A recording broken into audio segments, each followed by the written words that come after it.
Как да четем архитектурни разпределения, част 2. В миналото клипче разгледахме основните елементи на архитектурния чертеж разпределение. Нека сега заедно разгледаме разпределението на една къща.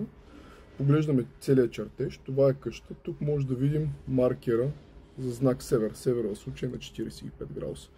Започваме, сякаш влизаме в къща. Ето тук забелязваме пешеходния вход на къщата, а тук забелязваме входа към гаража за два автомобила. Ето неговите стени, вратата към антрето на къщата и тук може да забележим 4 стъпала, понеже гаража е с 60 см по-ниско от основната част на къщата.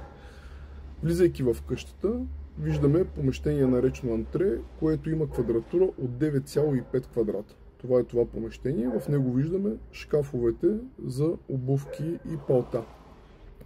След антрето влизаме в голяма просторна дневна кухня и трапезария, която има квадратура от почти 61 квадрата. Тук забелязваме нейните стени, отново с тъмно-сиво конструкцията.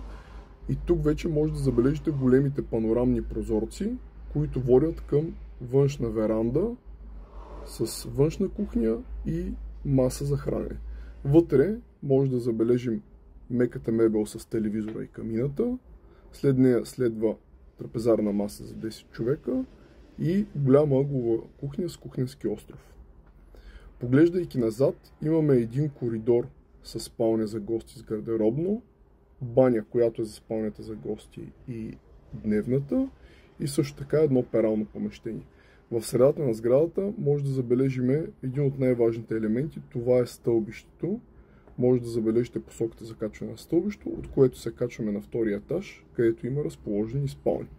Тук отново виждаме допълнителните елементи, наречени оси и различните дименсионни линии, или те наречените коти, които показват размерите на помещението. Край.